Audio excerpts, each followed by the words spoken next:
Yes, sir.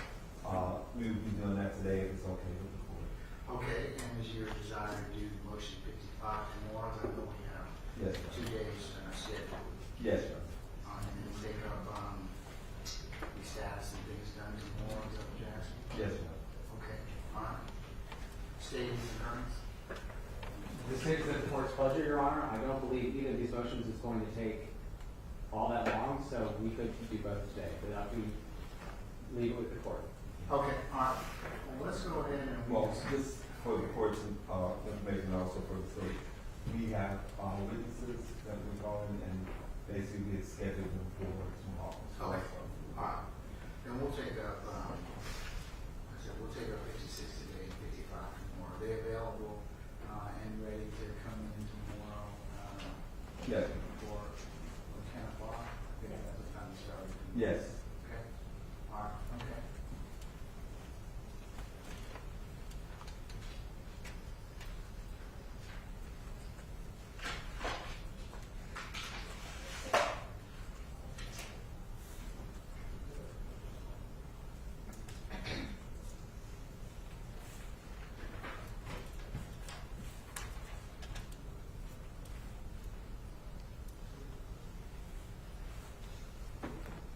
Are your witnesses here today, or what anything you're going to call today? Are they here today?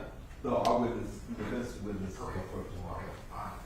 Okay, all right, this is a motion to suppress, Mr. Byron,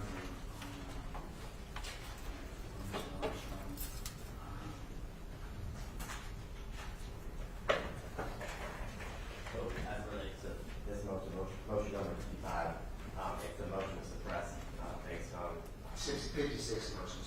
I'm sorry, That's all right, sir. based on lack of probable cause for the search warrants. The only evidence I intend to tender and admit during this hearing as it relates to this motion would be the certified copies of the search warrant, Your Honor, so we have no physical witnesses. And there's a couple of issues, or 2 issues. There's 2 warrants that the defendant references in his motion to state would contend is not standing as it relates to challenging the legality of the searches for those. The one being relates to Big Woods Goods, the store in which the defendant bought the firearms used in the murders that occurred in March 2021. And in addition to that, a search of the home in which his parents owned and resided at 705 Osco Parkway, Cherokee County, New York, as the defendant no longer, as of a couple days before March 13th, he moved out of that home and moved to 153 Bradshaw with his friend, Mr. James Simeon. At this time, I can tender the warrants for the court, and I will save arguments. I'm reserved as it relates to the argument, Your Honor. Okay, you show me those warrants to the defense. I did have provided a copy to defense counsel. Okay, and what are these in play from that, sir? Are these states one for the purposes of this motion? David states 1 through 9, Your Honor. All right. Any objection, states 1 through 9? No, Your Honor, for the purposes of this, All right, states 1 through 9 are needed for purposes of this motion, for this hearing. And Your Honor, as it relates to states 1 through 9, states 1 is the search involving 705 Osco Parkway on March 17th of 2021, roughly around 3 a.m. States number 2 is the search that occurred at the 153 Bradshaw Park Drive, 30188 Woodstock, Georgia, which is a home in which the defendant moved to live with his friend, Mr. James Simeon. States number 3 is a warrant involving the search of the 2008 Hyundai Tucson vehicle, which the defendant drove to and from the homicide location in Cherokee County and in Fulton County. States number 4 is the Big Woods Good firearms, archery, and sporting goods store warrant that I mentioned earlier. States number 5 is a duplicate copy of the search of the 705 Osco Parkway. I included in the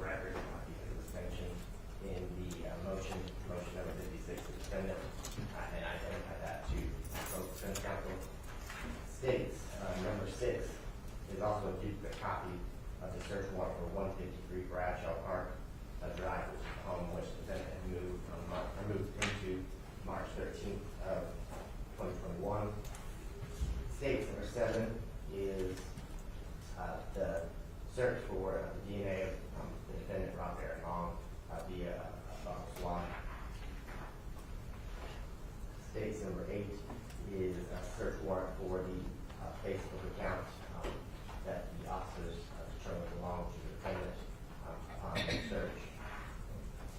And the last warrant, state number 9, is in regards to items that were seized from 705 Oscar Parkway, the defendant's parents' home, on March 17th of 2021. I spoke to the defense counsel relates to this one, and this specifically is related to the items that were found inside journals that we spoke about at the last hearing. That was September 9th of last year.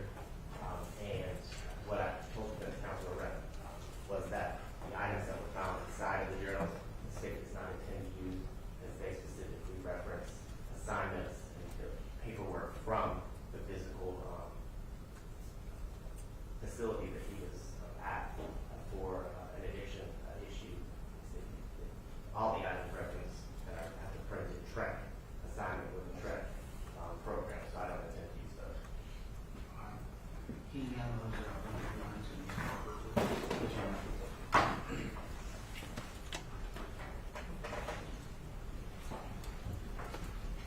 I don't have an extra copy of the report.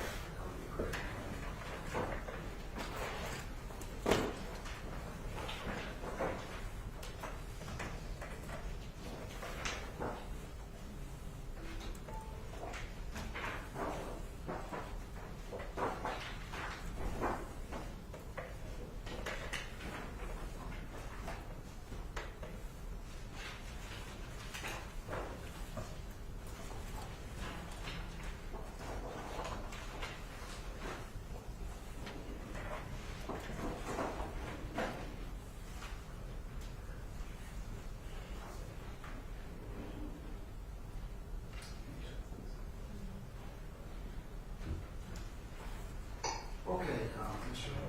Yes, ma'am. ma'am. Say some sort of, Very well. after your presentation, correct? Yes, and we'll be arguing different particular search warrants. So if there should be back and forth between the state and the defense, I think it would be proper. There might be some issues that the court may inquire of the state or of the defense. I'd like to start with, I believe it is state's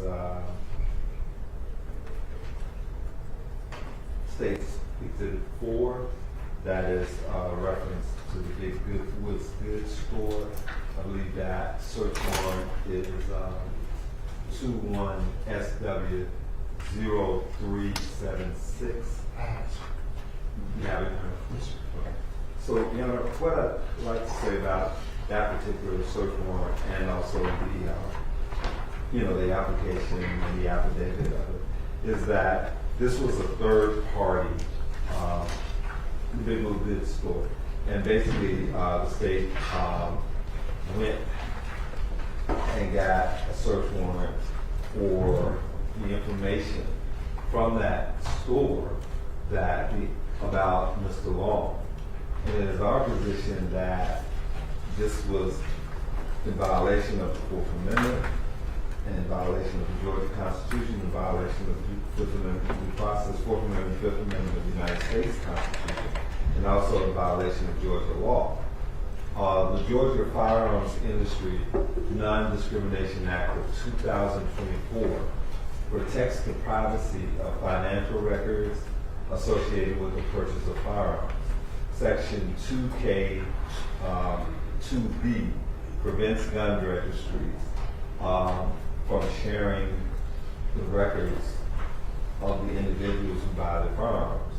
This basically means that gun stores, they have their records of the inventory, and given the protection of the privacy of firearm owners, the seizure of confidential information relating to owners of firearms violates Section section 2K, 2B. Basically says that in terms of condition of disclosure, no agency shall disclose any record which is contained in the system of records by any means of communication to any person or to another agency, except pursuant to the individual whose records they have requesting that. So we believe that, one, we do have standing to challenge that particular search warrant to this third party store. We also assert that it was a violation of Mr. Long's Fourth and Fifth Amendment rights under the United States Constitution, and we also assert that this is a violation of Georgia law under the Georgia Firearms Industry Non-Discrimination Act of 2000.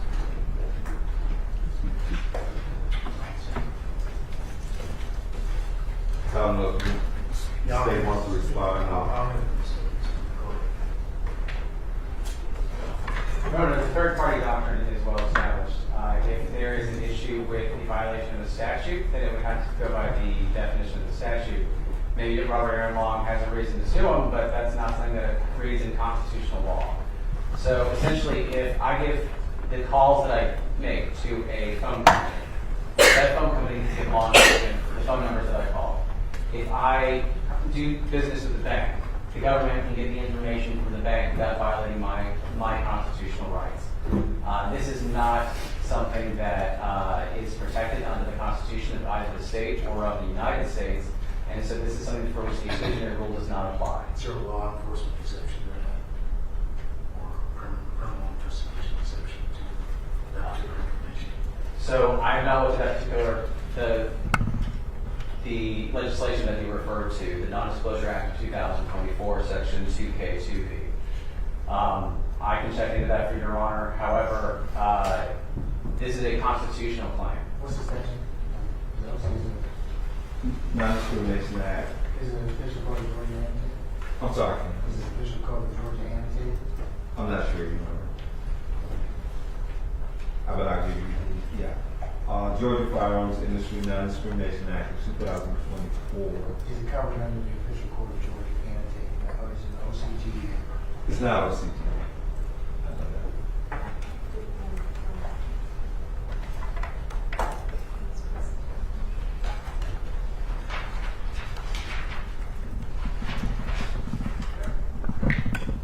One more time, what's the name of the act called? Mr. Yes, sir. Lamar, what's the name of the act? Georgia Firearms Industry Non-Discrimination Act of 2024.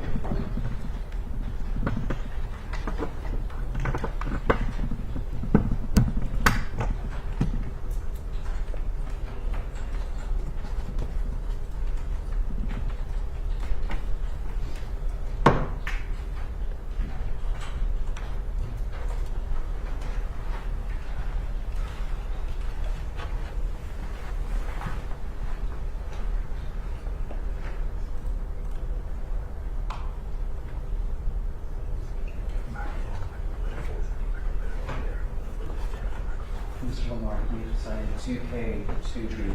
Tell me what the first number for what the code section would be for that?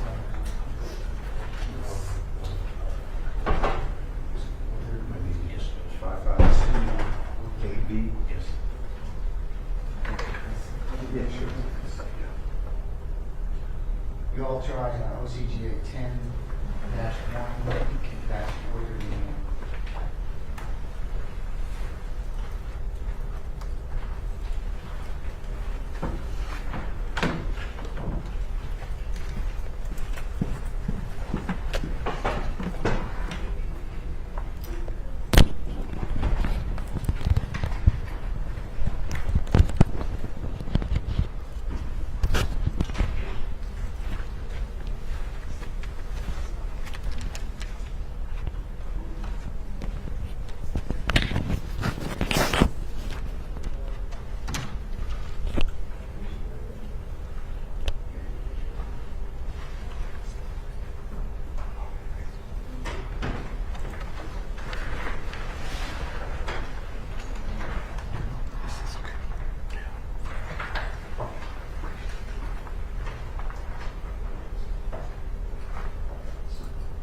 Yes, Your Honor. I was just, oh, I'm sorry.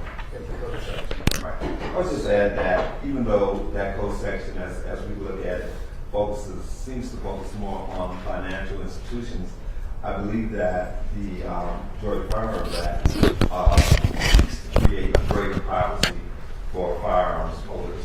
I mean, I think practically, anybody in here has gone to a reputable store or gun store to buy a firearm, and I've done that. There was no expectation that the information that I shared in terms of which I knew was going to be run through the registry background check would be open to anyone just to come in and see it. So I felt like I had, expectation of privacy in there. I believe that every citizen does. So that's the only thing I would add to that.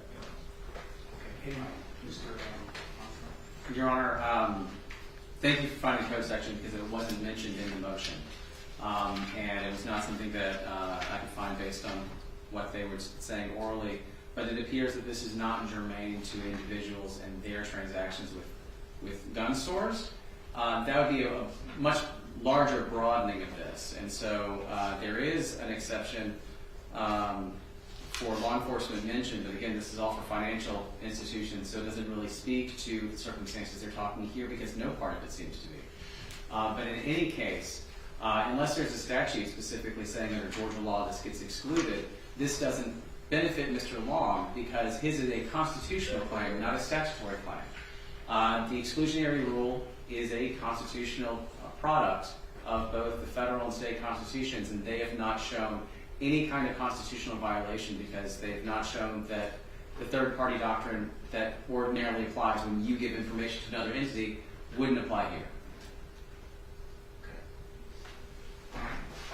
Mr. Lamar, had the police came and just seized or taken this third party one thing, but they didn't. They applied for a search warrant, and it was napping, and then they wanted to know about the specific purchase as well as some other things later. The client allegedly going into this particular store and video in that regard. So they went through the proper procedures and based upon an affidavit and probable cause that the judge determined and went ahead and sought it for this particular store to give them these particular records and video.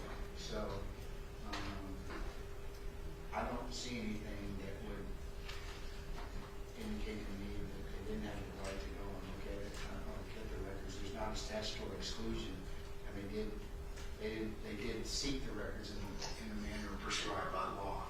I would agree with you had they just snatched them up or came in and said, let us look at this stuff without a warrant, they'd have some problems. But they didn't do that in this case, so I'm denying this particular motion. Okay.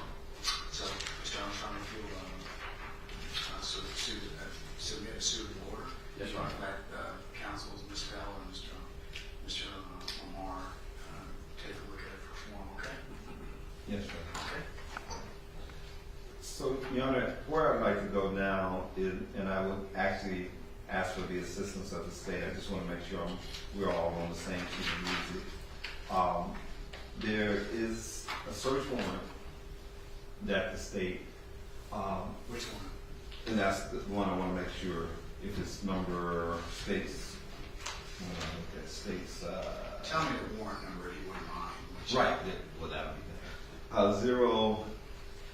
I believe it's 0622.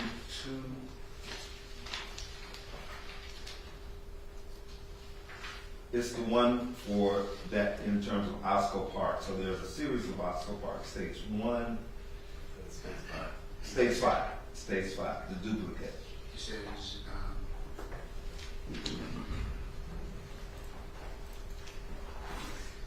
give me the last, the warrant number, the last four. 0368 and 0390. 036. And Hold on a second. okay, I'm sorry.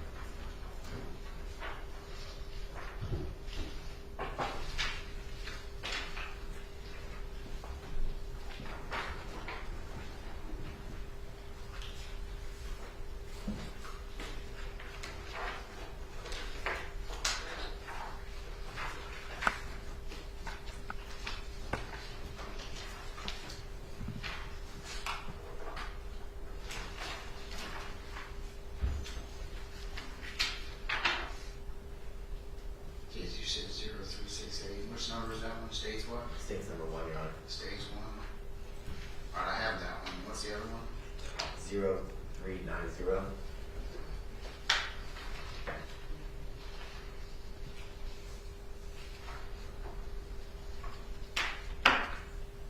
That would be stage 5. Yes, sir.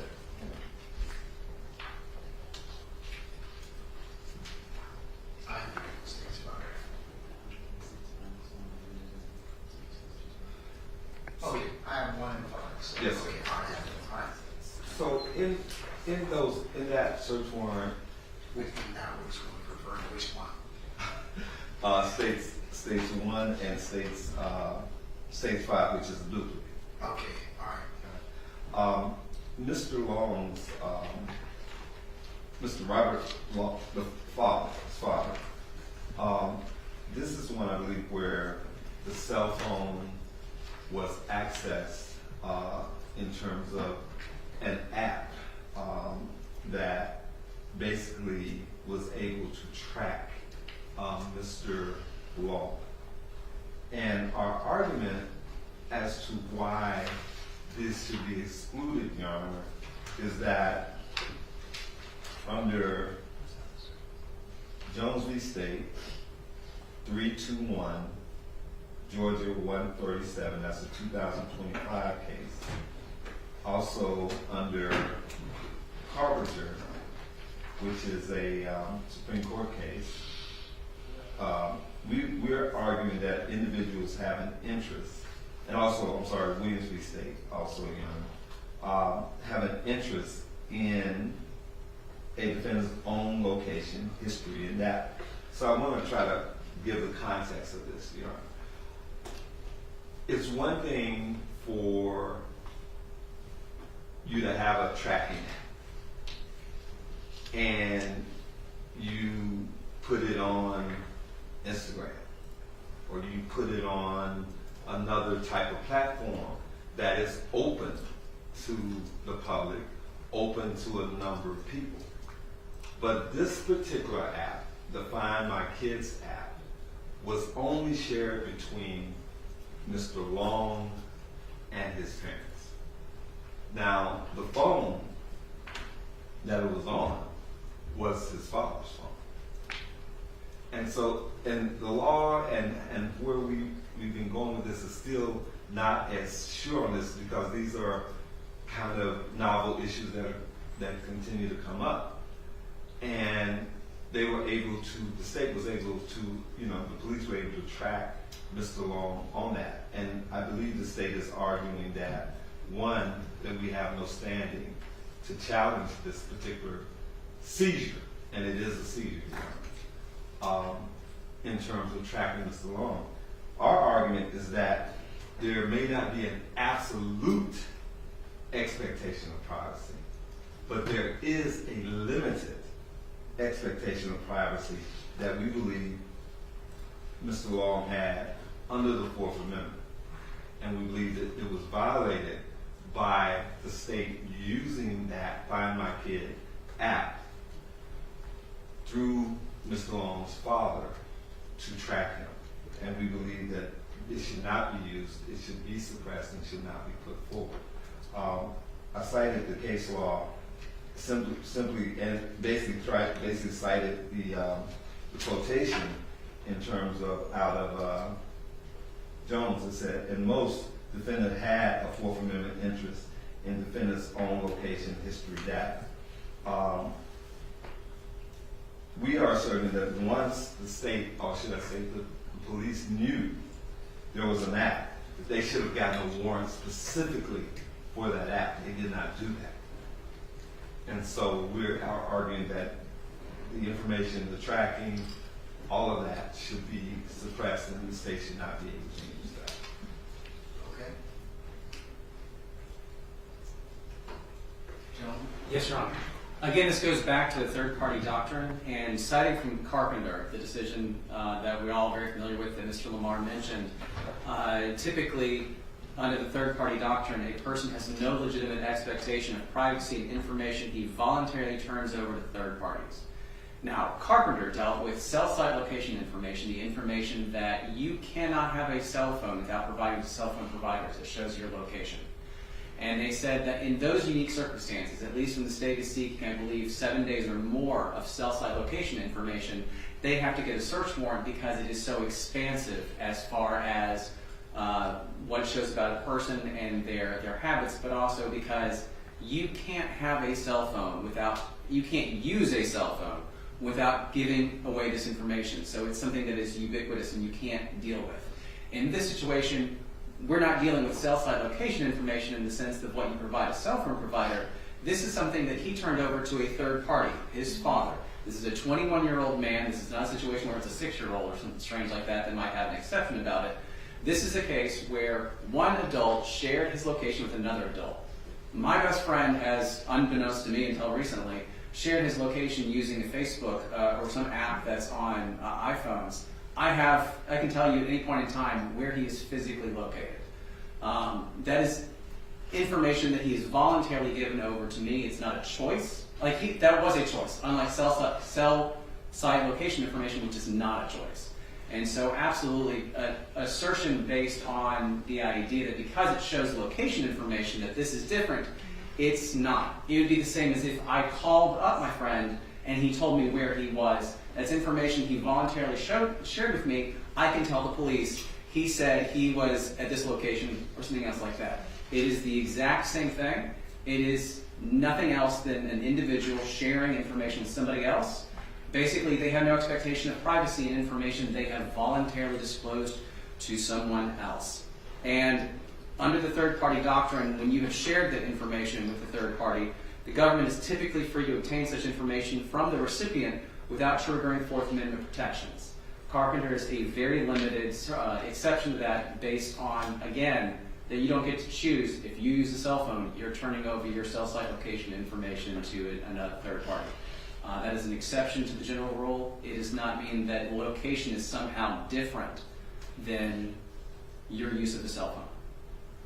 So, by the way, we still don't understand how they would have standing to assert a Fourth Amendment interest in his father's phone, but we submit to the court that they fail on both counts in the sense of this is not something that he would have standing for, but also he shared this information with his father, so it's something that his father was perfectly well able to give to the state. So this was his dad's phone? Correct. This is so essentially what happened is they found out that they looked at the news, they saw that's our son, and so they contacted the police and said, we have an app that tells us his location. Here's his location. That's what happened essentially. This is not. They didn't go into Robert Aaron Long's phone to find his location. They couldn't do that because they'd have to find his location. They'd have to find him first. So this is somebody else's phone entirely. Your Honor, there are absolutely some things that I think that Mr. Armstrong said that I think we all could say are reasonable and make sense. I think that this is a area that has more exploration to go into, and I think the case law says that. This is where we're kind of straddling both sides in terms of GPS, tracking. What actually do you give away when you have a cell phone? I think it's different when you buy your cell phone and you realize that there are certain apps, certain things that are just germane to it. I think that's different from when you say, Mr. Lamar, I'm gonna, and I think Mr. Armstrong talked about it. Mr. Armstrong, this is what you and I are going to do, all right? And I have no expectation that you're gonna share it with Ms. Judge Glanville or Ms. Bell. I have no expectation. This is just between me and you, Mr. Armstrong. So therefore, when you pull it up on your phone, it is a shared app, not an open app. So that's where I would differ in terms of saying, well, once you give it to a third party, it's open season. We disagree with that. A shared, I'll give you an example. We just got to talk about financial institutions, right? It's been my experience, negatively in one sense, is that I learned not to do joint accounts, right? Because I can't do anything in terms of a bank sometimes with that when you have a joint account. Bank says you have to have the consent of the other party. I would argue that this is similar. Access to Mr. Long Sr.'s phone is one thing. Access to a shared app is another, because the understanding between the two people is that it is just between us, not between us and the world. No, not necessarily. That's the problem. That's the challenge with the third party doctrine, is that, you know, if you share information with a third party, you understand that third party might share with somebody else that you don't want them to share with. I mean, that's just the reality of the circumstance.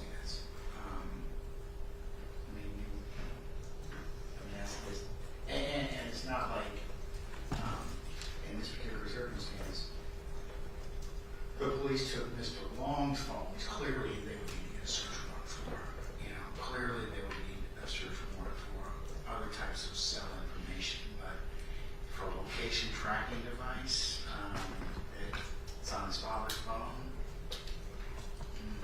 Do you have any other argument on that? I think that the court should feel free not to necessarily just say, okay, this is straight third party doctrine. We don't believe that it is. And we're asking the court to look a little more so away from it, because I think the case law says there is not an absolute, but a limited interest. And we are asserting that limited interest, given this particular situation, not just your friend, but your father. And I understand third party doctrine, I do. But we're in a different kind of place here. So that's the only other argument I have. There's one thing I wanted to answer, just because it was what Mr. Lamar focused on in the last argument that he provided, that there was an assumption that it would only be used for certain purposes. I've quoted two sentences from Carpenter. The sentence in between the sentences that I've quoted is actually relevant to that determination, and that is, in talking about the third party doctrine being about taking over information from somebody else, that remains true even if the information is revealed on the assumption that it will be used only for a limited purpose. And it was citing a prior Supreme Court decision, United States versus Miller, 425 U.S. 435. So even if he thought that his father would only use it for certain purposes, that limitation on what he believed it was going to be used for does not apply, because the main thing is that he turned it over to that other person. Nothing else from the defense. All right.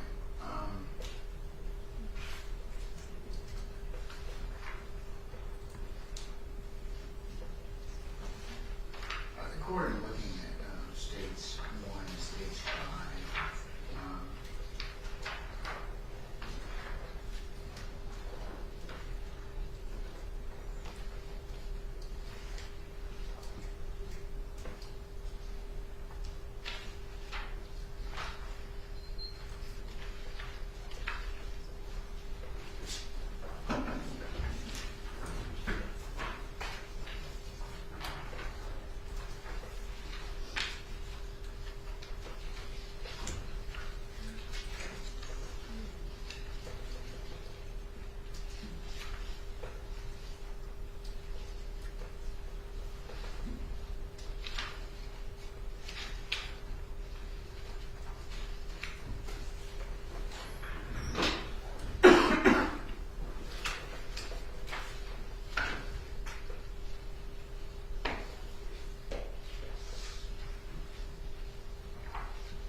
two things. If you take a look at states 1 and states 5, the court is of the opinion that definitely the third-party doctrine would apply in this particular circumstance.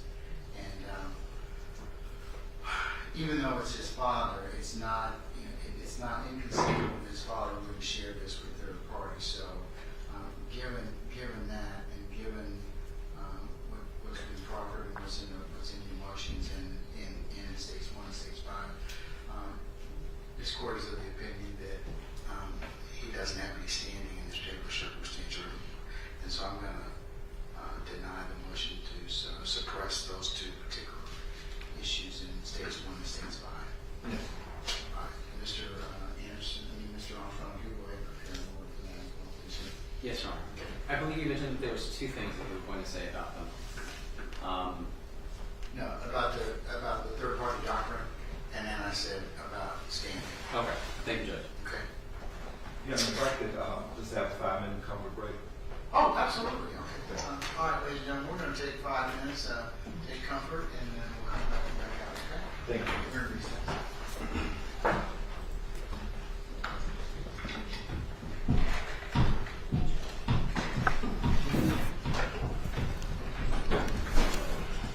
Take 5 minutes, Judge?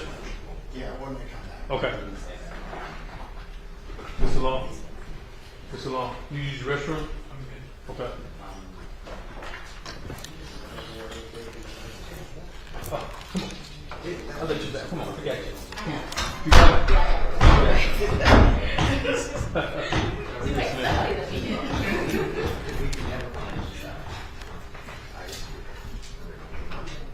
How are you? Yeah. The firearms industry is outside of the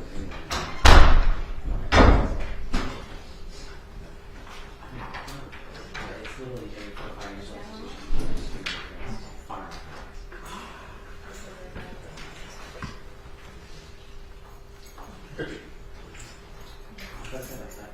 It's been a while since I've read it.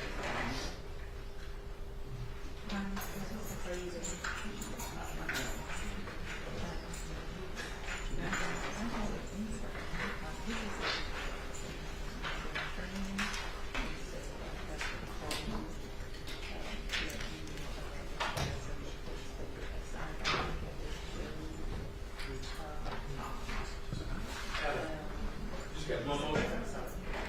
Just one. You guys almost finished, right? Yes. All over. Nice job.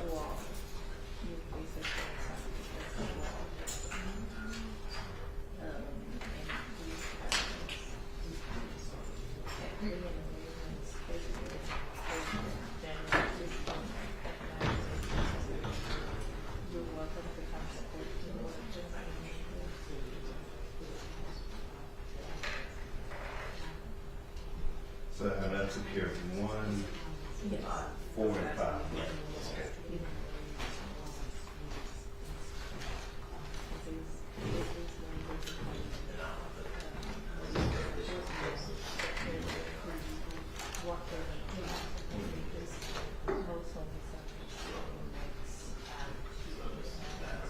Okay.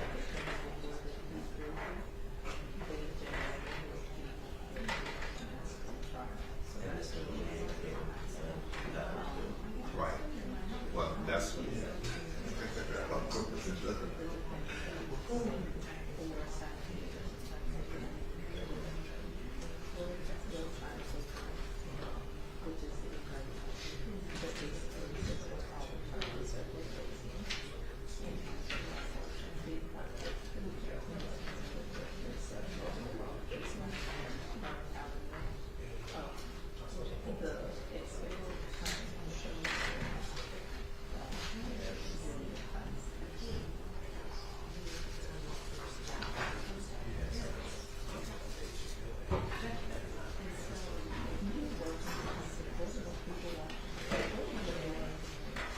We should be long, sorry. Oh, well, the 20 minutes, 15.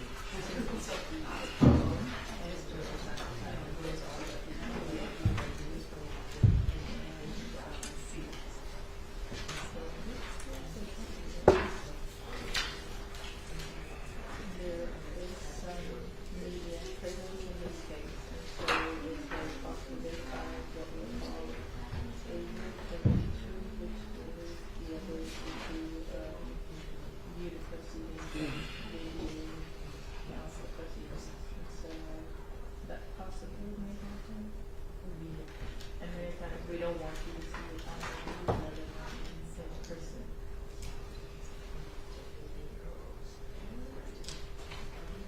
Yes, ma'am. It is in which Falls Courtland. It's 5E. There's an echo.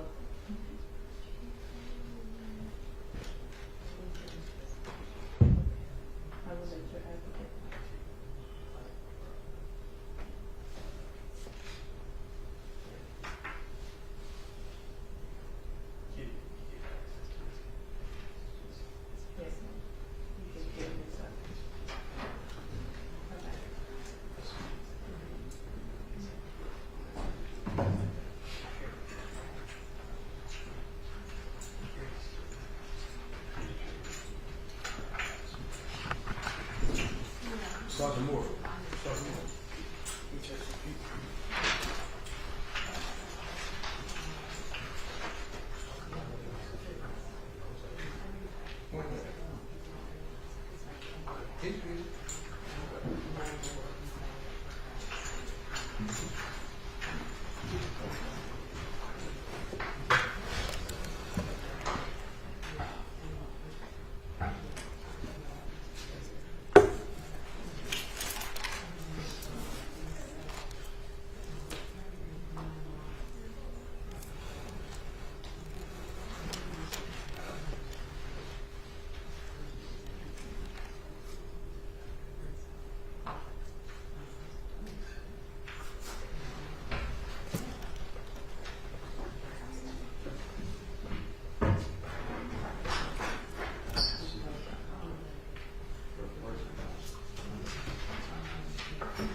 It's coming up each wall, each one.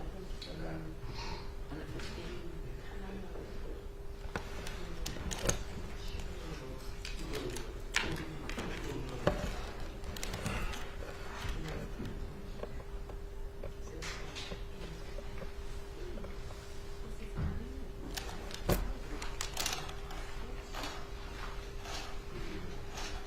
So, if it's a sister talk to one time, and let them know that. What? Apparently, they put mine in New York, so it's nothing. But, they came home for Christmas, and they were meeting me across the street. So I was like, oh, he's like, you're home. 20 years ago.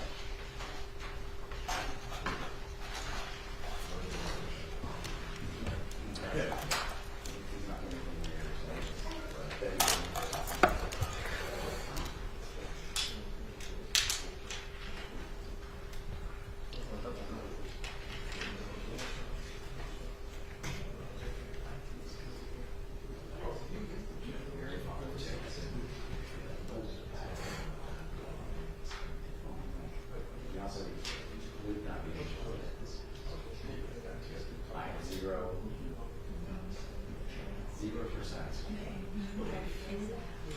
You'd be like, I'm good with this too.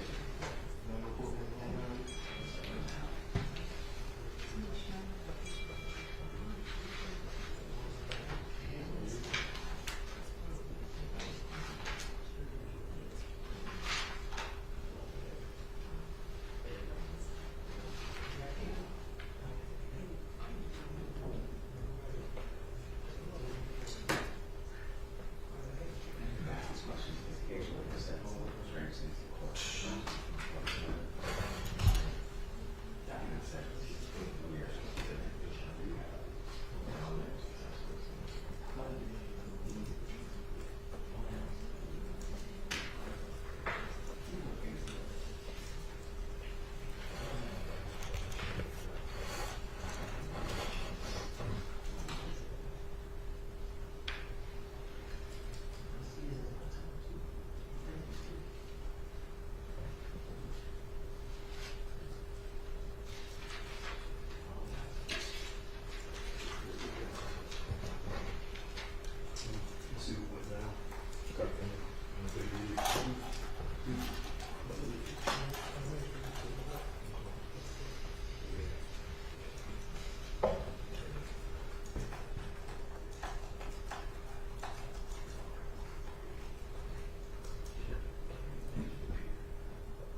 state senator, possibly a president. We're there. Yeah. 100%. I mean, like, it's public records or things. I don't know how you can certify. Oh, yeah. So I thought, yeah, so Yeah, I just assumed it was like, here's the vote, here's the thing. It's basically that. Okay. It's basically that stuff. I didn't want to walk over towards you because I don't want to have to get kind of as if you're like fucking around. No, it's basically that stuff that we have, I mean, we have the certified stuff. Need somebody to sort of have, either documents, the house rules, the civil house rules, which are some of the rules that. If you have PDF, can you send me those rules? Yeah. Things you're going to submit, because I'm not familiar. I don't know where I find them. I know, well, they're hard to find because they're old, and so it puts some finding it's going to, you know, a federal depository in terms of, well, no, it's Georgia State, and so if you have a state school, The federal repository?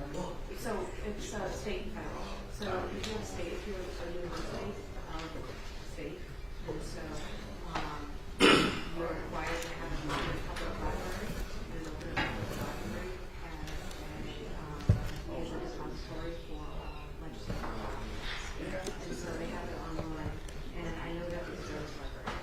So anyway, moving on. Send us like the rules and things, you can just send PDF to me because Yeah, so the, I've been over to the website a lot of times, I've never seen the rules.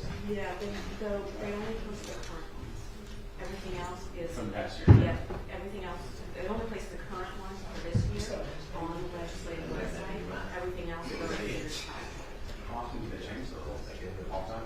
No, they don't, they actually are pretty standard, but they just put a 2025 year on it. This is what applies for this year. So they put a new color on it, so it's basically the same stuff. The other thing I had was the bill, so you saw. I've seen the copies of the bill, which identified as that is something we can link to off of. Right, so that's the only thing, those are the only other things that I have. I did just to, I'm gonna talk about it, but I'm not putting this in, just to, yeah, the numbers.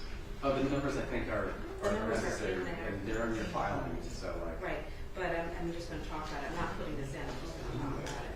Because one of the things that you have to establish with the vote is that there weren't a significant number of absences such that the numbers would come back. Yeah. You mean the quorum? The two-thirds. Well, I mean, like there's 180, so you have to get 91 to pass, and so like there's well more than 90 people present. I don't know what the quorum would be. No, it's, in terms of the vote, when you're establishing the vote, it matters how many people would have been absent or not voted in terms of determining the number factor. But for two-thirds, in order to pass, then they would have needed more than they had in regards to the vote that we're talking about, the passage that we're talking about. Yeah. So. Well, you do like numbers either way are not going to make 2/3 of anything. Right, yeah. But I just wanted to make sure I had everything correct. No, you have to. Yeah. Which when you also witnesses, that's where it's like I have no idea who testified. Remain seated. Court come to order.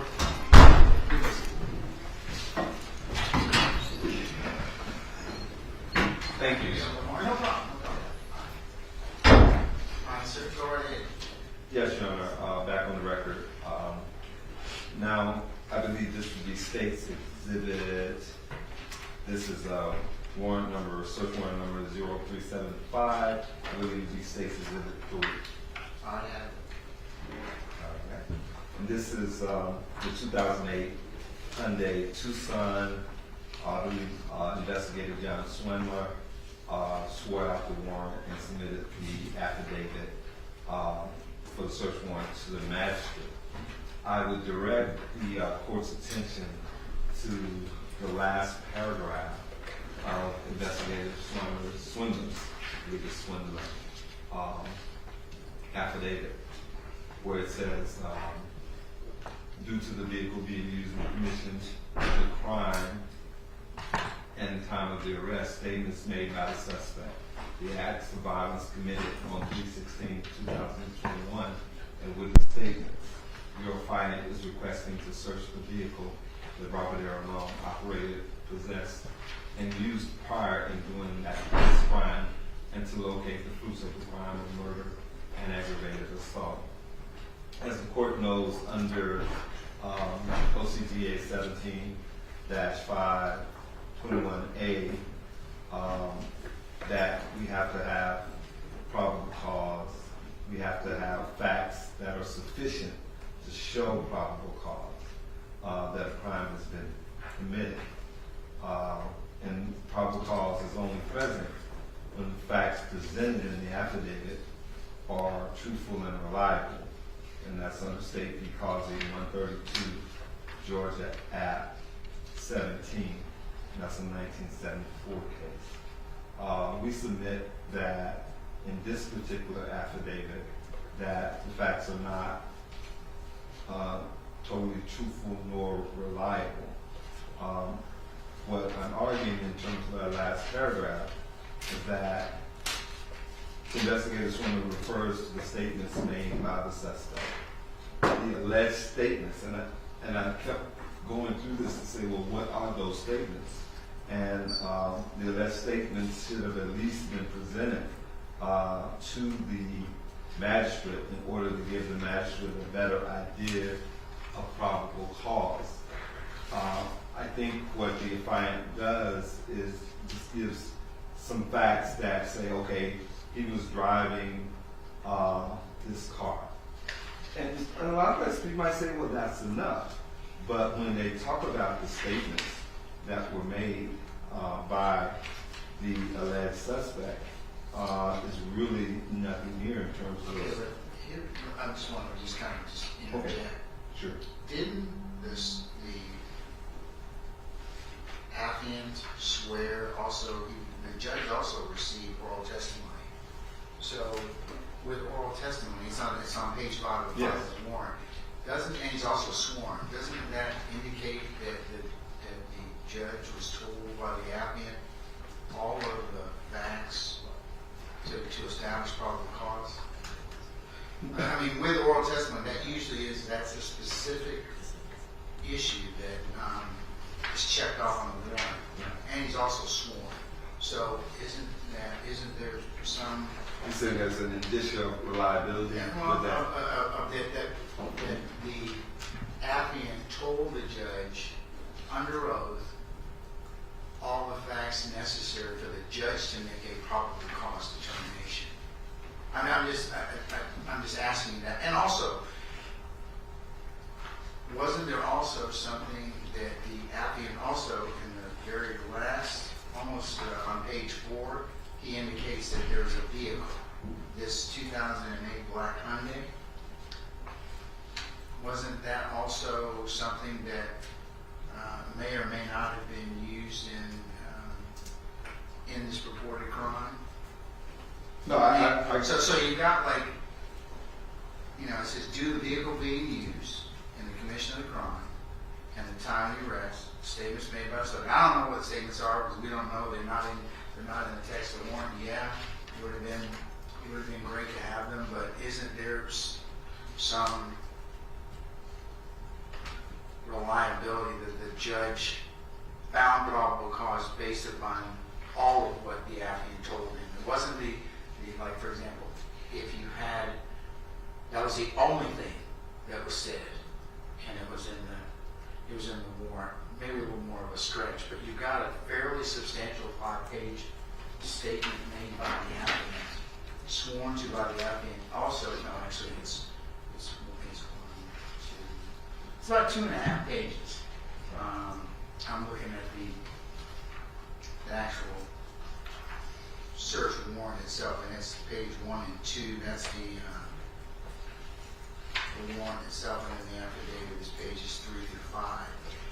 But it does lay out in pretty good detail, along with oral testimony that the magistrate would have considered. So, well, could you address that for me? Yes, Joe. I think that there's the tendency that you could say, well, it's pretty clear that given the fact that they did check the oral testimony, as the court pointed out, given under oath. But, you know, this is the age-old argument we made about grand jury transcripts, that I can't stand here and say on behalf of Mr. Long that that's probably what happened. I would like to know that that did happen. Now, I think the court is right when the affiant, investigator Swimmer, refers to those statements, right? But it's left up to the court, of course, and then it's left up to me as a defense lawyer to stand up and say, well, you know, Judge, I'm fine with that, but we're not fine with that, because he talks about the statements as the reason for having this search warrant granted, and because there's no real meat about the statements in the affidavit. Even one, he talks about statements made by the suspect, and he also talks about witness statements. So that leaves a lot for me as Mr. Long's defense lawyer to say, well, maybe he said this, maybe he said that. The better idea for me is at this point to present to the court, this is the reason for this search warrant to be suppressed and those items not used, because we're left to speculate as to what was said to the next. That's all I have. Okay. Mr. Armstrong? Yes, Your Honor. This is a claim that not that the four corners of the affidavit are insufficient, but that there's a problem with an assertion within it. It seems that this is a Franks versus Delaware claim, which is basically saying that something is false in the affidavit. But that's something for which the defendant has to make a substantial preliminary showing that a false statement was knowingly and intentionally made by the officer or recklessly made in disregard for the truth. Nothing can be farther from the truth in this situation, because I can represent to the court that Robert Aaron Long made a statement. It was inculpatory. And so this is not a false statement that he made a statement. There's nothing wrong with this, and even if they were able to show a Franks versus Delaware claim, which they haven't because they haven't presented any evidence to show that there was something off or wrong about what was stated, you would remove the offending language, which means that from this affidavit, the court removes solely that part of the last paragraph that refers to his statement as opposed to all the other information. This affidavit very clearly establishes that the probable cause for the need to search his car, because as Your Honor mentioned, he was observed leaving the crime in the car. And so this is something for which probable cause in the affidavit is absolutely present. And the reference to his statement in the last paragraph in no way subverts that. I would also point out that when you get a search warrant, it flips the presumption, and the presumption is that the search was valid. And so in addition to everything else, I just mentioned that general rule. But this is a claim that should be denied. If I could add, in opposition to what Mr. Armstrong, I don't believe I'm making a Frank's argument. The argument I'm making is that if the state says that even if you take out his reference to the statements, that this stands alone as enough probable cause, I don't agree with that, but I could see that argument being made, and I don't think that's what Mr. Armstrong is doing. What he's saying is that there is an indicia of reliability, because I can tell you he made a statement. Well, and so did Investigator Swiller. He's saying he made a statement too. But also, what statement did he make? What did he say that gives you an indicia of reliability of truthfulness that then says that you have probable cause? Can you answer? I'm done.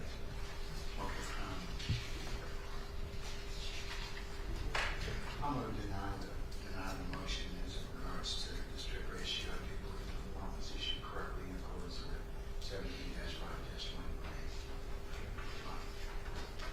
17-5-1. Moving on, Your Honor, I believe this is going to go to State's Exhibit 7. That's the buccal swab, and I think the search warrant number is 0392. And that's State 7. Yes. All right.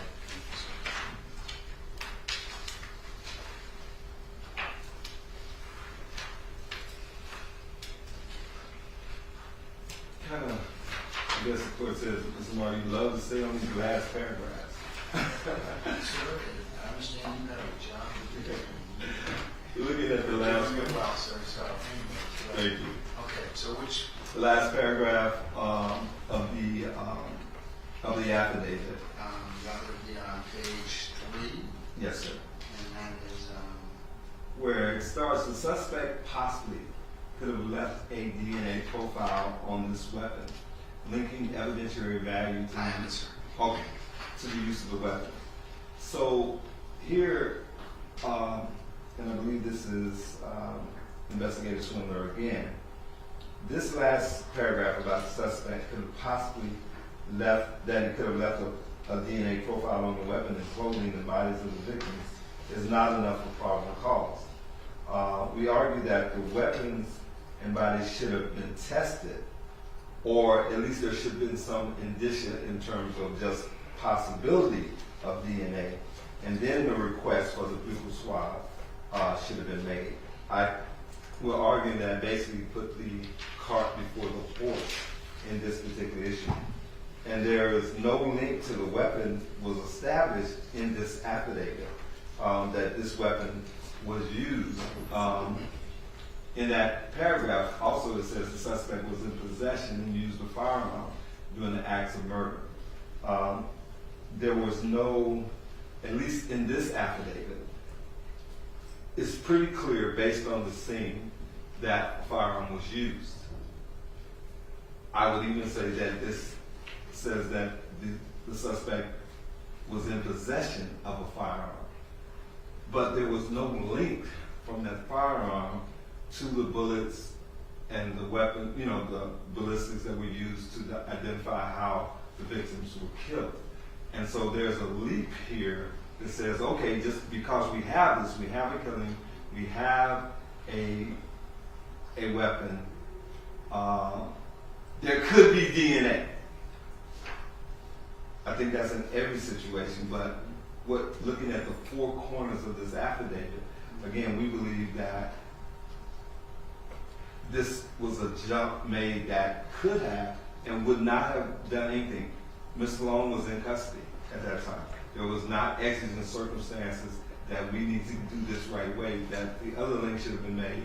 Was there anything on the weapon that would point to we need to get a DNA buccal swab? Was there any evidence at the crime scene in terms of the bodies of the victims and the clothing of the victims that points to that? Well, So- then you have a parent gun, I'm looking at the affidavit on page 2, you got a parent gunshot wounds, right? Yes, sir. So wouldn't that be enough for them to kind of further look at that particular issue? By the finding of a weapon, and or its use in potential testing for DNA or touch DNA Well, or bodily fluids? I think what has happened is that, and please don't quote me, but in my experience, it's believed that a buccal swab or anything, blood being drawn from a client, anything, that is a very intrusive search.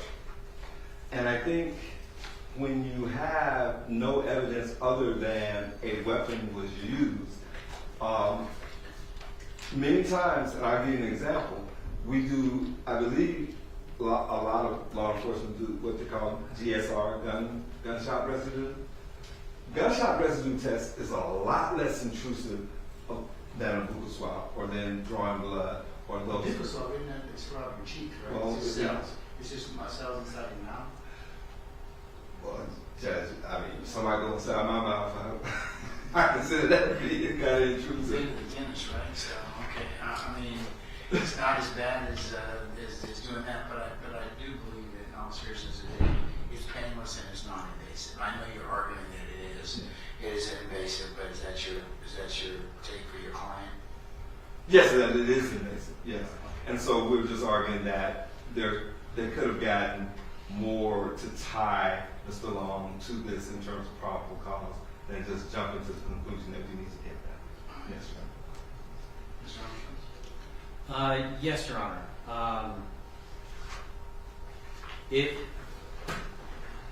First of all, warrants would be read not with some hyper-technical sense, but as common sense. And this is something that indicates that this defendant has been arrested, that there's a firearm used in the shooting of multiple human beings, and so we think that there's absolutely probable cause to sustain the affidavit as written. I would simply mention, as far as the issue of whether a buccal swab is intrusive or invasive, I don't think that those words have necessarily been used in Georgia. It seems that other jurisdictions have said that it is minimally intrusive, such as the Commonwealth versus Costa, Kostka, which is the Supreme Court of Massachusetts, 471 Mass 656. And as far as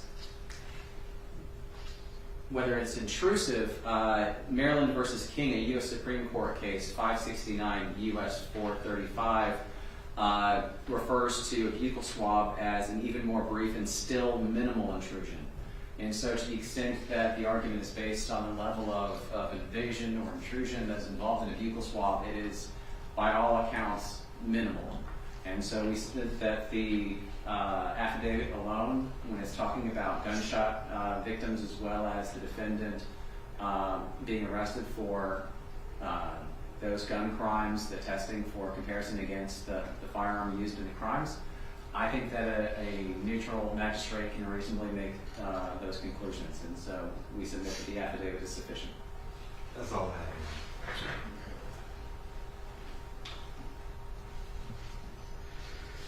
Taking a look at the state's 7 and from the arguments of counsel on the motion, I'm going to deny the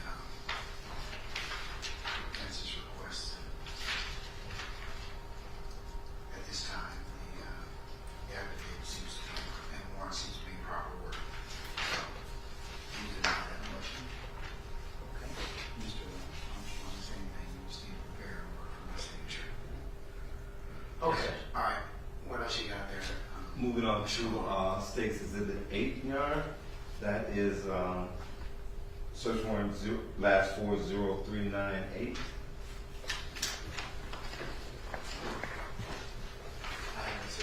one's that? State's what? Yes, sir. Which state's it is? This one state's. 8. I'm sorry. Yes. Thank you, sir. State's 8. Yes. All right. Now, with State's 8, this is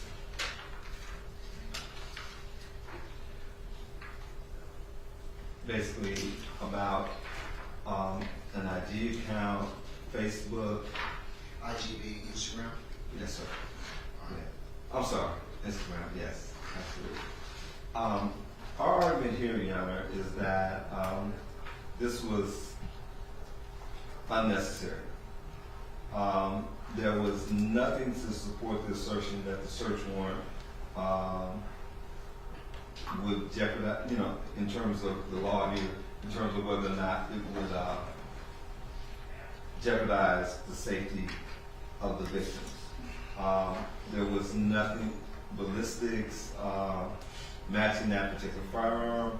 And then the other argument, I think we've covered this before, and I think the court has ruled about the parents, having the right to turn over confidential information about Robert. We still maintain that third party could not give up this info. And looking at the last paragraph again, we believe that this is possibly a violation of HIPAA because of the therapy implications. This request impinges on Ms. Luong's right to privacy and a privilege concerning his medical and physical health. Since the affiant had information about Ms. Luong's mental health issues, the prudent thing would have been to delay this search warrant request and have a hearing on what privileges could possibly be violated by granting this request for a search warrant. I think when the investigators possibly discovered a social media account related to Mr. Luong using the facial recognition technology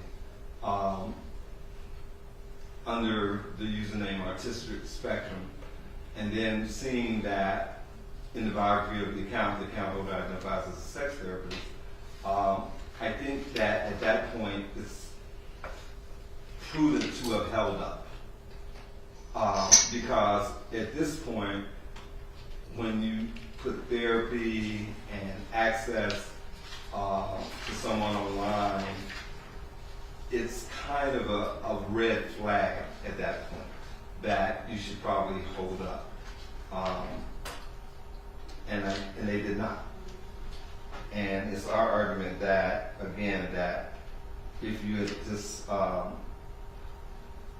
maybe just held up and looked at what other things could be done, because as we asserted, as I asserted earlier, this could possibly, and we believe it's a HIPAA violation in terms of access to a patient's mental health and medical records without a clear hearing. And the one thing about, in terms of, I think the court could say, and the state could say, well, it's okay because there was a magistrate looking at the four corners of an affidavit. I think all of us in this room can agree that there's a reason that we have an adversarial process that our forefathers wanted that in terms of a defendant's rights versus the state's rights, and that there are times that there has to be both sides heard. In this particular situation, we believe it should have done that. Moving to the Find My Kids app, we talked about that. Before we cover that, let me just ask you some questions about Sure. this.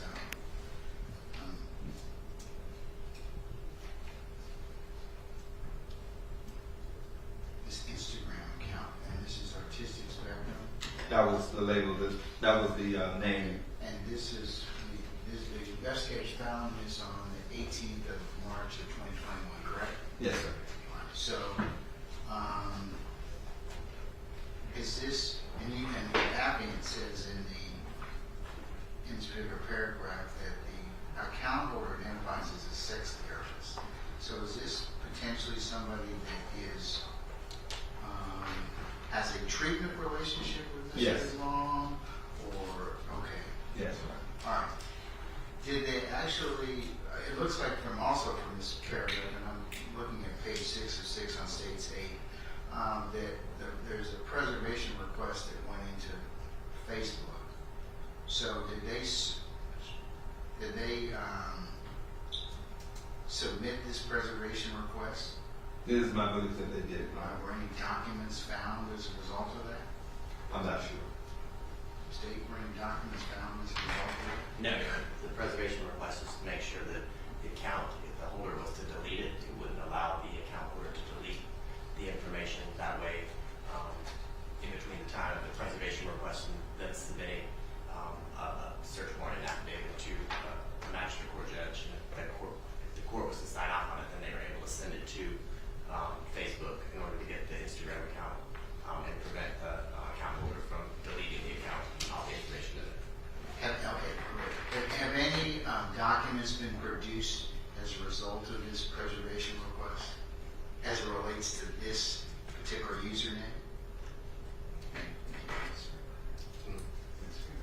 The Instagram account was for the account holder that we're talking about. So documents were not tendered as a result of this? They were tendered as a result of the search warrant. Okay, all right. Have you seen those, Mr. Lamar? Those documents? Yes. Yes, sir. Okay.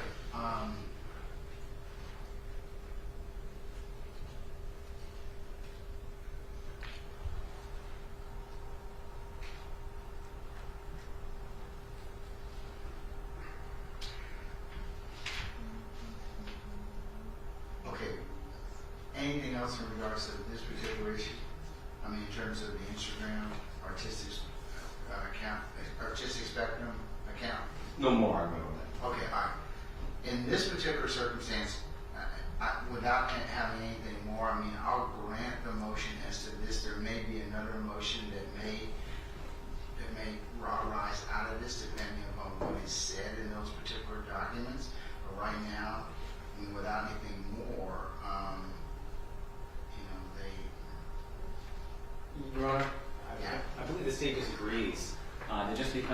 himself Artistic Spectrum and had in biography sex therapist, it's his account, is our understanding. It's not a sex therapist's account. We don't know that. I mean, I don't know that from this particular warrant. And that's what I'm saying. What I'm saying is there may be an additional issue that may present itself depending upon what was tendered. I don't know. That's not my role. So they're seeking to suppress the material that was tendered based on the search warrant. And so what they're asking for is something that we never really get to another step if you suppress what was obtained by those documents. And I would mention that a reasonable magistrate can look at that information and realize that no actual sex therapist or therapist of any kind would have pictures of their clients on their Instagram. And so this is not ever going to be something from an actual therapist. And so I think the officers were, one of the main things that they were looking for records to were determine whether this was a social media account that was linked with Robert Aaron Long, who denied having any social media accounts. Yeah, Your Honor, my reply to that is, a lot of times the state wants to have it both ways. It's like, okay, it's the plain language of the paragraph, and from reading this paragraph, I come to the same conclusion that the court does, that there's something here that needs to be cleared up.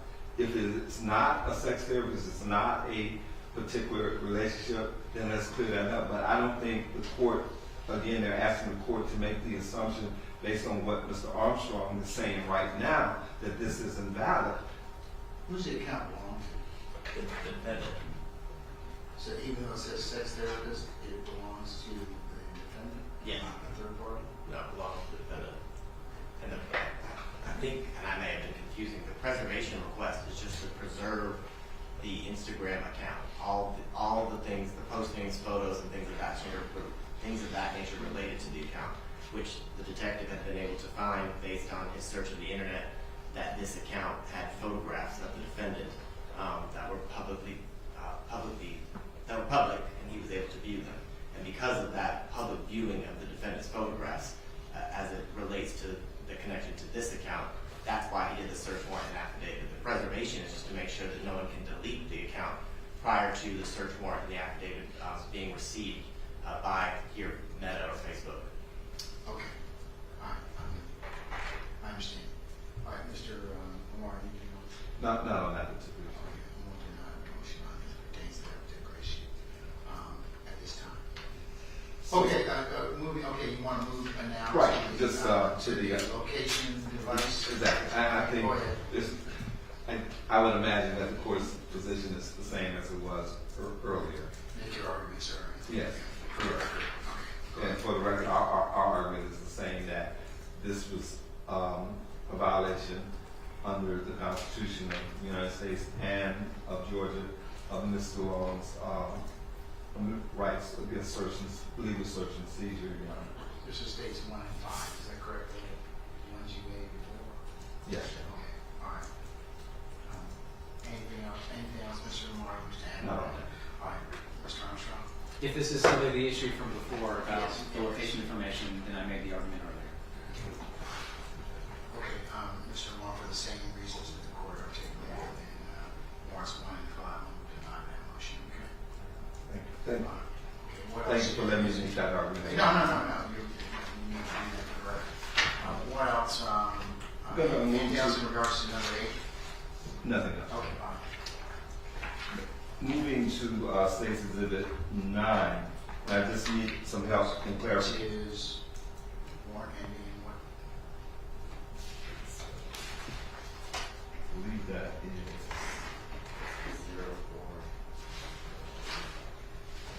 0407. Yes, Your Honor. Okay, and that states 9? Yes, Your Honor. Okay, fine. I have it on each one. Yes, sir. Your Honor, I just want to check with the state. It's my understanding, and I just want the state to, if they could, state on the record what it is that they will use and will not use from this warrant. So, from this warrant, I don't intend to use anything related to this warrant because the items that were seized related to this warrant were items that were found inside journals. And inside those journals were what I would say are medical related documents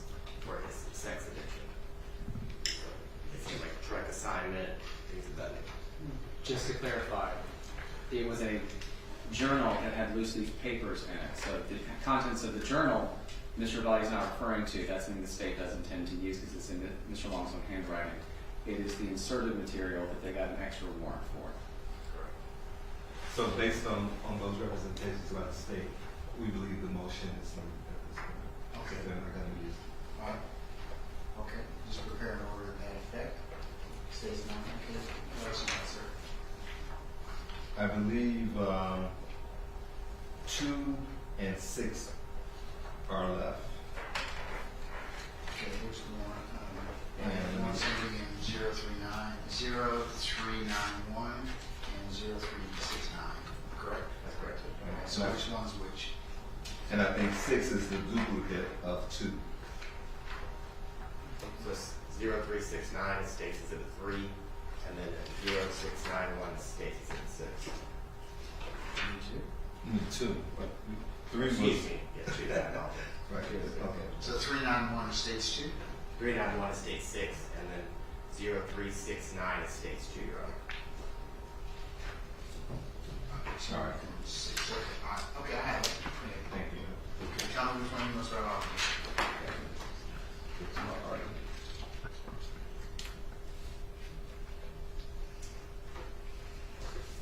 I think the main issue here, and I believe the state is arguing that we don't have standing, given that this was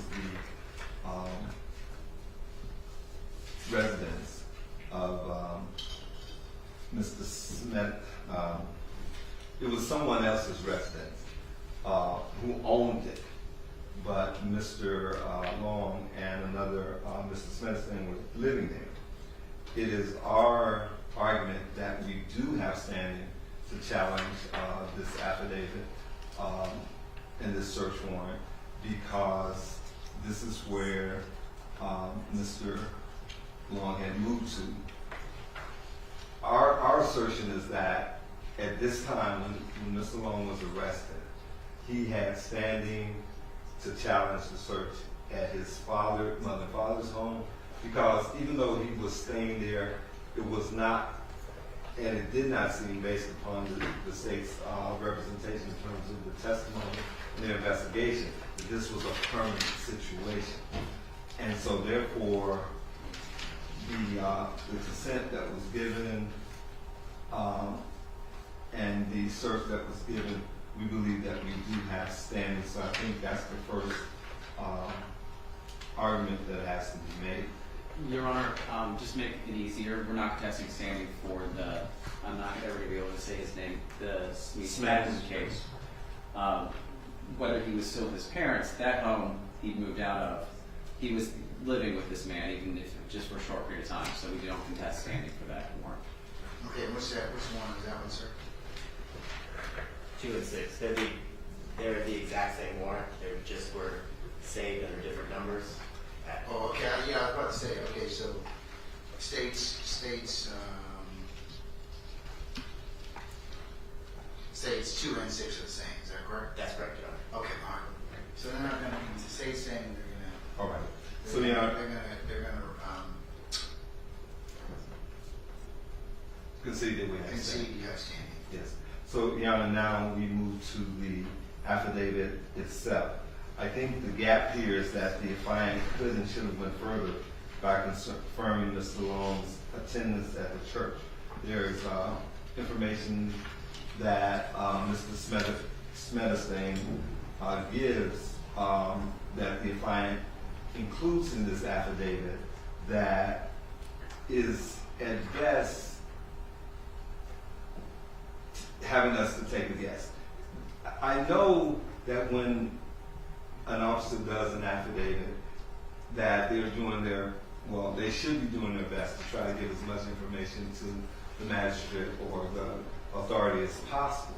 But here it just seems that there's so many gaps within, and that you are left to make a leap, left to make an assertion about what it is. And the gap here is, that he attended this church and that he went to this church for this particular reason. And again, I know what we do in the law is we do Monday morning quarterbacking. That's actually what we do, and that's what we're supposed to do. Mr. Smithson was not a doctor nor a licensed therapist, and in order to really basically give a diagnosis to the investigative swimmer about, and I think there are several times he talks about religious ideology and suicidal ideations. But when I read it, when I look at it, I go like, well, where is this coming from? It's not necessarily clear how the witness that he talked to, that investigative swimmers talked to, came about in that. He said, well, he talked about, he said he's been prescribed antidepressant medication. We don't know what the medication is. How do we know? How does he know it's antidepressant medication? It could have been some other medications for other. So there's so many gaps, so many leaps that are made in this affidavit that we believe that is unreliable and possibly not totally truthful. Not that Mr. Medicine was trying to lie to investigative swimmer, but there's a lot of assertions, there's a lot of jumping to conclusions that make this affidavit unreliable, Your Honor. And for those reasons, we believe that this search warrant should be suppressed and the items that were seized should be suppressed also. Your Honor, the state submits that this affidavit is perfectly fine on its face.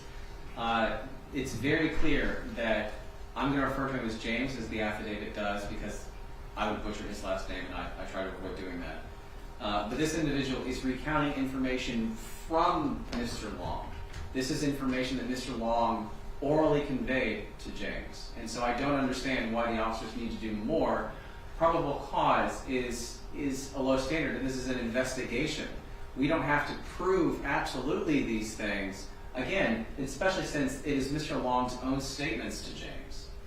And so that James is recounting to the officer. So I'm at a loss for understanding what is missing from this affidavit. The affidavit is full and complete and establishes probable cause for a neat reason to search the home that James lived in with Mr. Long, and we submit that this court should deny the motion. No further. Any brothers? No. The court finds it based in terms of states 2 and state 6, and in terms of the motion as well as the arguments of counsel that the affidavit and warrant are proper under the circumstances. So I'm going to deny the motion, Mr. Lamar. Okay? I believe we have addressed every one of the states' exhibits, Your Honor, I believe. So Mr. Armstrong, you will prepare an order on these particular motion and warrants. When do you think you can give it to us by? By the end of the week, Your Honor. Okay, that'd be fine. Just submit it. Make sure you send copies of that, the proposed order to defense counsels. All right. Anything else we need to take up today? Because I understand tomorrow we'll take up motion number 55. You have witnesses that are going to be available. And then you also have the status and things done that we need to kind of cover. All right? Yes, sir. Anything else for today, gentlemen? I would just mention that the proposed orders from the defense are still pending. I don't know that I've seen them, but I just wanted to mention that since we're already talking about the proposed order. Okay. Mr. Lamar, do you have anything pending? I imagine. What number are the closed? So the state, when we filed the memorandum before the last hearing, included a blank next to all of the motions that we don't have orders in the record for. And I think that each one of those were ones that the defense was going to supply to the court. If the court would like the states to provide them, it wouldn't be for this week, but I can provide an order for those as well. But I believe the state has turned in, other than the one that the court asked us to turn in today, all the proposed orders that we were responsible for. That might be something that might be appropriate as well for us to kind of button down tomorrow. Understood. Maybe you can talk offline, and then tomorrow we can put on the record exactly which ones that that need to be completed, and you, Mr. Moore, Ms. Bellion can kind of let me know when you all think that will be able to be accomplished by, given also your circumstances of transition. Okay. All right. Anything else I need to take up for today? No, Your Honor. Okay. All right, then. I will see you all tomorrow morning at 10 o'clock, and we'll continue with the other two matters that we have left. All right? Okay. We're in recess. Thank you. All right.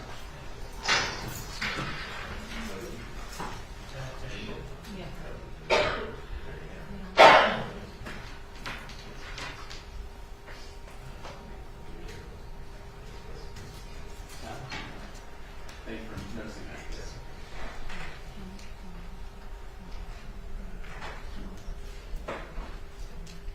And this is yours.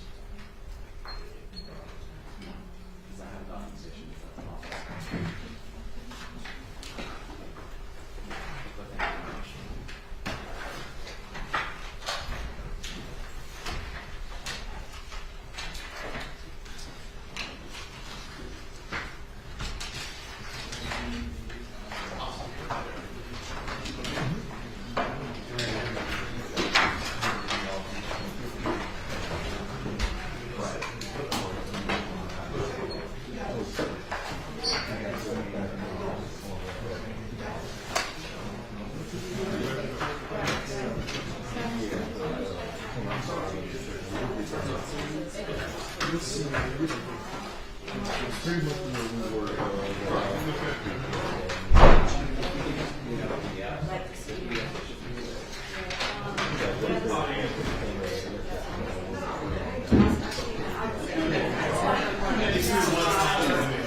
The document you showed me is 500 pages.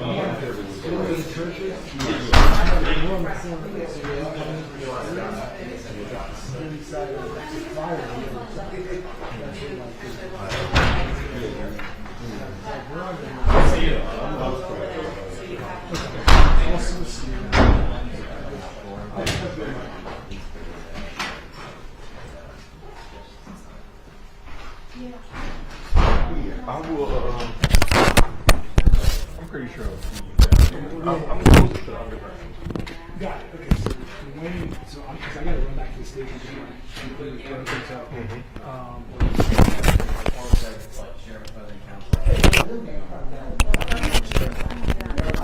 Dwayne, can I give you Dwayne's number? Is that cool? Or can you come down right now? Because I'm going to leave that. You want to airdrop it? Yeah. You know, okay. I guarantee you there's an unread message in my inbox somewhere.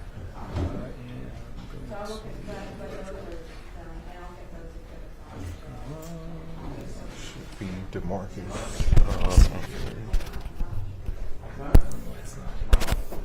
'What's your number? I'll just 404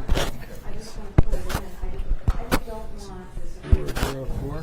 295 7902. Yes. Can you get something for us certified? Yeah, you'll be down. I'll be back. Do you guys have a recover on this? I don't know if we're putting anybody